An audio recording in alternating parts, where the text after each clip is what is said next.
The year is 845 CE in our world. Viking longships sailed down the Seine and besieged Paris, demanding tribute from the Frankish king. They burned monasteries, plundered churches, and struck terror across Christendom. Yet, in the end, the Vikings themselves converted to Christianity. By the 11th century, Scandinavia had accepted the cross and the Norse gods became myth. But in this alternate timeline, the story flips.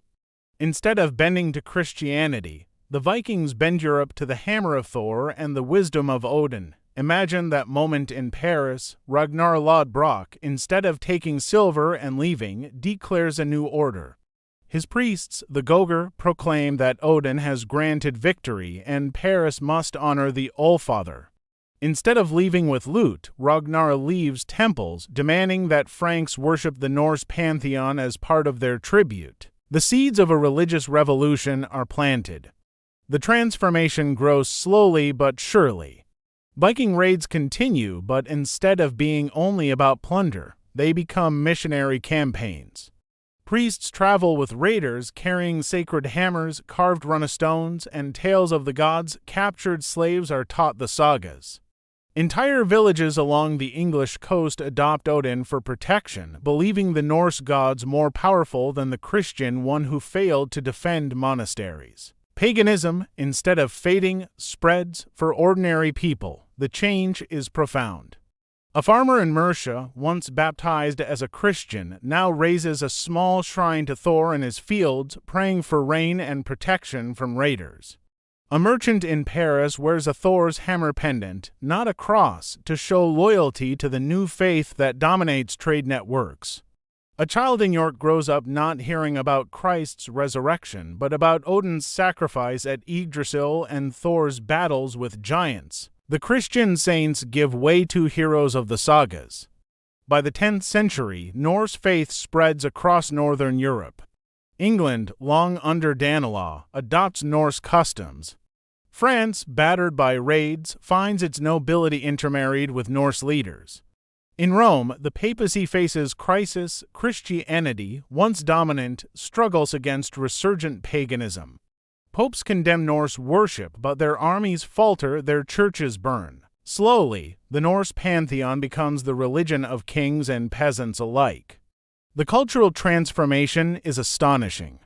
Cathedrals do not rise, longhouses become temples. Instead of crucifixes, hammers and ravens adorn Europe's art. Architecture reflects wooden hulls, carvings of gods, and runestones inscribed with sagas. Instead of Gregorian chants, Europe echoes with poetry of skalds reciting epic tales of Odin, Thor, Freyja, and Loki. Latin fades as the unifying language of faith. Old Norse spreads, fusing with local tongues. Law and politics evolve under Norse influence. The Norse assembly, spreads as a political institution.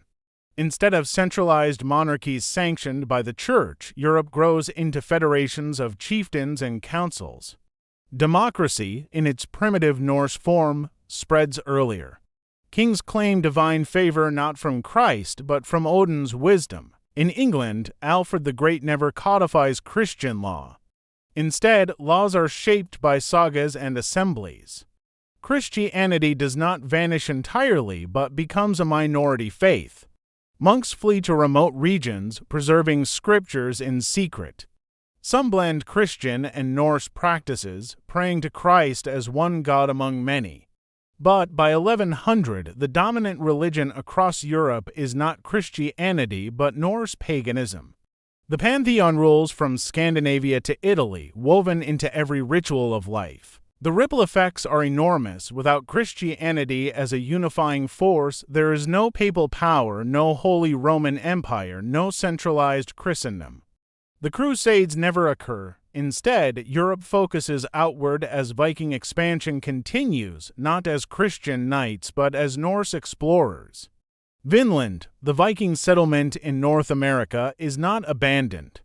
It thrives, supported by a pagan Europe eager for new lands. By 1200, Norse Europe may have colonies in Greenland, Newfoundland, and perhaps beyond. The Mongols' arrival in the 13th century looks different too. Instead of clashing with Christian knights, they encounter a Europe bound by warrior gods. Norse Europe, already martial and sea-oriented, may adapt faster using longship technology to fight along rivers. Odin's worshippers see Mongol invasions as Ragnarok, the great final battle, and rally accordingly. Everyday faith feels different. A peasant in France offers mead to Freyja for fertility. A fisherman in Norway prays Tynjord for safe seas. A soldier in Germany paints Thor's hammer on his shield, believing it's stronger than the cross. Festivals revolve around solstices, sacrifices, and sagas. Children grow up expecting not heaven and hell, but Valhalla or Hell's domain, depending on bravery. Morality itself shifts, courage, honor, and loyalty matter more than humility or sin. The Renaissance, if it comes, emerges from sagas, not scriptures. Instead of rediscovering Greco-Roman antiquity through Christian monasteries, Norse scholars preserve oral traditions. When they turn to science, it fuses with myth. Astronomy reflects Yggdrasil's cosmos, the 9 worlds inspiring models of the universe. Exploration is valued not for missionary zeal, but for glory, wealth, and eternal fame. Colonization takes on a Norse character. In the 15th century, long before Columbus, Norse fleets evolved into massive sailing vessels, crossed the Atlantic regularly. They settle not as Spanish Catholics, but as Norse clans. The Americas meet Odin's sons, not Christ's disciples. Native peoples encounter Norse myths, blending them with their own traditions. Entirely new hybrid religions emerge, combining Odin and Quetzalcoatl, Thor and Huitzilopochtli. Globally, Islam also develops differently. Without Christian Europe as rival, Islamic empires expand into the Mediterranean but face Norse Rome instead of Christian Byzantium. The clash is cultural, Odin versus Allah, Thor versus Muhammad's followers. It is not a crusade, but a clash of pantheons. The Mediterranean becomes a battleground of myth and empire. Would this world be better? Perhaps. Norse paganism is more tolerant of other gods, less inclined to holy wars of conversion. Diversity of faiths may flourish longer. Assemblies encourage earlier democratic traditions. Women, revered in Norse society, may enjoy higher status than under medieval Christianity. But there are darker sides. Human sacrifice lingers longer. Violence is more ritualized, more central to culture. Without the Christian ideals of charity and universal equality, social justice develops differently. The world may be freer but also harsher. Still, the vision is electric. Imagine Notre Dame not as a cathedral but as a great wooden hall of Thor. Imagine Rome not ruled by popes but by Gogor of Odin. Imagine Paris, London, and Constantinople ringing not with church bells but with the horns of the Norse gods. Europe, not Christian but pagan, not bound by cross but by hammer. So, what do you think? Would a Norse Europe have created a more democratic, free, and adventurous world, or a harsher, bloodier one? Drop your thoughts in the comments, and don't forget to subscribe to Sheriff Reactions for daily flips, because history isn't just what happened, it's what could have happened.